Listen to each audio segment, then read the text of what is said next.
de hoje fazer seus próprios materiais, como a Suelen fez, eu quero que você tenha também, certo? Então, vamos seguir juntas aqui. E, para isso, a gente precisa entender certas coisas, que a alfabetização, ela não está relacionada à idade. Então, não quer dizer que, chegou no primeiro ano, fez 6 ou 7 anos, vai aprender a ler. Pronto, acabou. Não é assim que funciona, que está relacionado ao desenvolvimento ou não de habilidades. Por isso que eu tenho crianças de 5 anos que podem aprender a ler, porque as habilidades foram tranquilamente bem desenvolvidas, como eu tenho crianças de 10 anos que não sabem ler, porque as habilidades não foram bem desenvolvidas.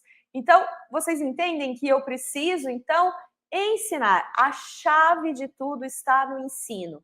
E que eu coloquei aí, né? A chave em preparar a criança em qualquer idade para a aprendizagem da leitura e o desenvolvimento de o leitor hábil será a consequência, será o que eu ofereço na pré-alfabetização, que é a raiz dessa árvore. A raiz dessa árvore eu preciso garantir essa preparação, essa pré-alfabetização. Mas, afinal, como que eu coloco a pré-alfabetização na formação de um leitor como um todo? Tá vendo essa árvore aqui? Lá no topo da árvore é o meu leitor fluente, é o meu leitor hábil, é o meu leitor que lê, compreende o que lê. Mas como que eu faço isso? Como que eu torno uma criança analfabeta para alfabetizada, que eu torno essa criança hábil, uma leitora hábil que lê e compreende o que lê? Como que eu formo esse leitor? Quais são as etapas? Quais habilidades devem ser desenvolvidas em cada etapa, mas principalmente nessa preparação para a alfabetização? E aí, eu quero trazer para vocês um modelo teórico que vai dizer como se dá a formação de um leitor hábil em uma analogia com os fios de algumas cordas. Vocês já ouviram falar do modelo de cordas de Hollis-Carborg?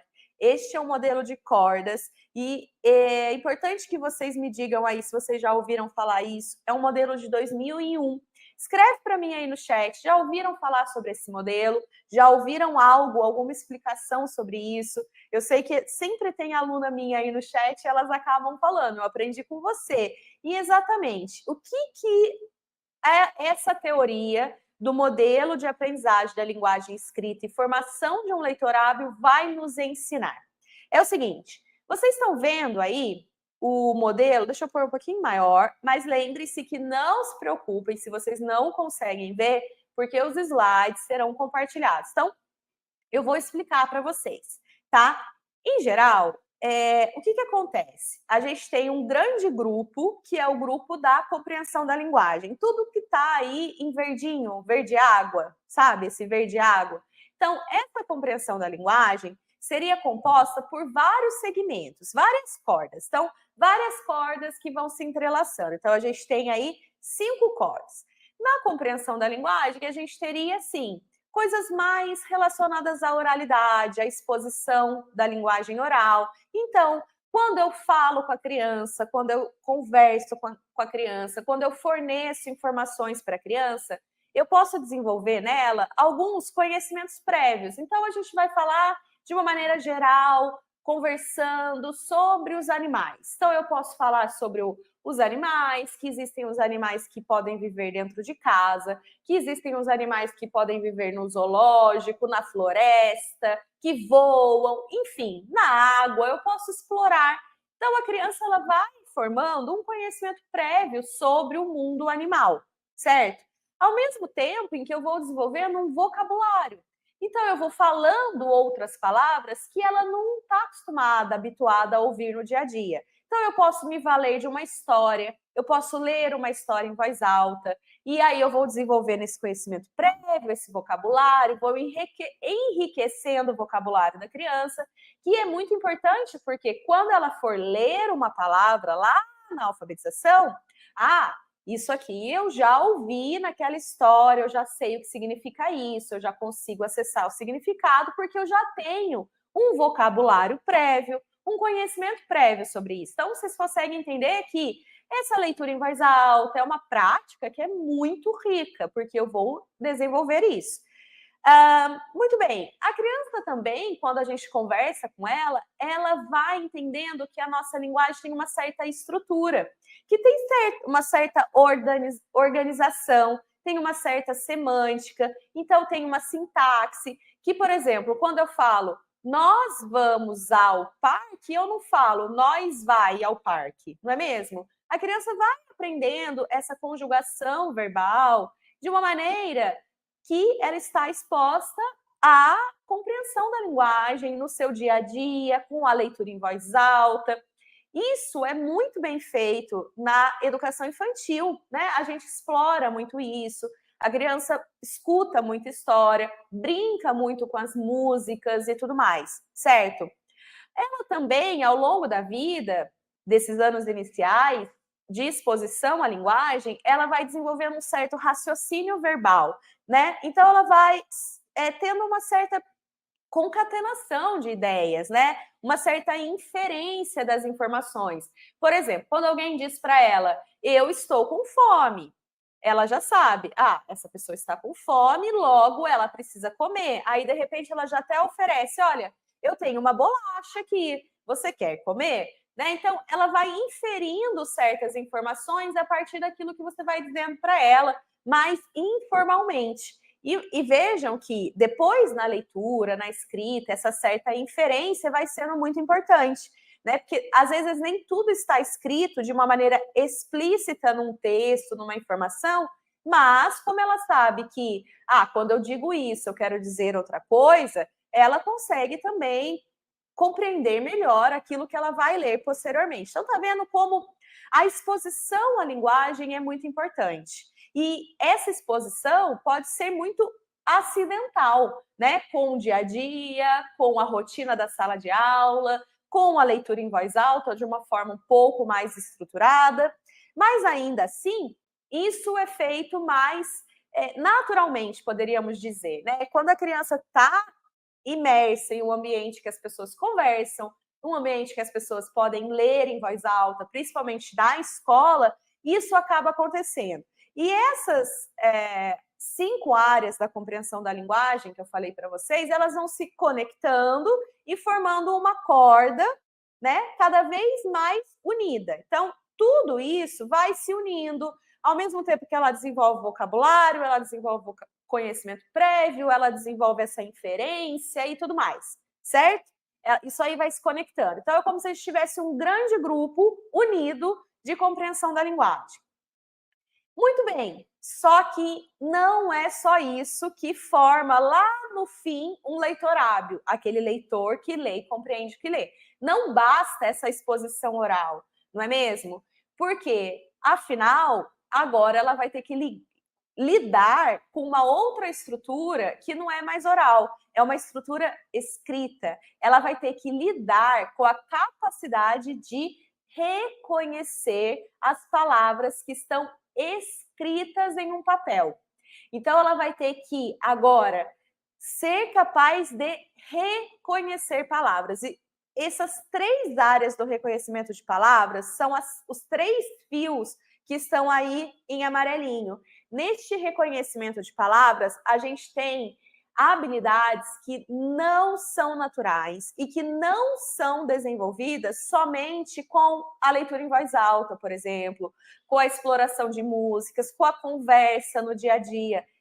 Esta área do reconhecimento da linguagem que, infelizmente, falta para a formação de um leitor hábil e que muitas vezes as professoras não têm clareza do que se trata. Que seria o quê? A gente precisa desenvolver consciência fonológica. Então, olha, eu sei que existe uma certa estrutura na minha linguagem falada, mas ela se correlaciona com a estrutura da linguagem escrita. Agora eu preciso fazer essa conexão. A gente vai ver mais sobre isso. Guardem essa informação. Aí tem uma outra etapa do reconhecimento de palavras que já é assim, olha, agora eu preciso ler a palavra, eu preciso de fato decodificar. Eu preciso agora usar este conhecimento das letras, dos sons das letras, unir esses sons, ler as palavras, associar com aquele significado que foi desenvolvido na compreensão da linguagem anteriormente, certo? Então, eu tenho essa parte de decodificação e depois eu tenho o reconhecimento automático, porque a criança não vai ficar toda hora decodificando, toda hora lendo lentamente. Ela precisa desenvolver aí a fluência. Essas etapas da decodificação e reconhecimento de palavras seriam as etapas que vêm lá na fase da alfabetização, né? Então, a gente está falando aqui da preparação para a alfabetização. Então, eu vou focar nesta etapa de reconhecimento de palavras que está dentro da pré-alfabetização, que envolve consciência fonológica, os sons das letras, ensinar o sistema alfabético e tudo mais que a gente vai ver na aula de hoje. Mas vejam que, conforme a área da compreensão da linguagem e do reconhecimento de palavras, eles vão se entrelaçando, tá vendo que vai tendo um entrelaçamento entre o que é verdinho e o que é amarelinho, no ponto que lá no final, o leitor hábil, eu nem consigo perceber o que é uma coisa e o que é outra. Parece que é tudo uma coisa só, porque a leitura da criança vai virando cada vez mais automática e cada vez mais estratégica. Então, eu tenho que desenvolver o quê? Essas duas áreas, compreensão da linguagem e reconhecimento de palavras. Só que voltando aqui, a compreensão da linguagem, ela já é bem feita. Eu tenho certeza que você faz muita exploração dentro do âmbito da escola. Muitas vezes, às vezes, na casa da criança, isso não é muito bem feito.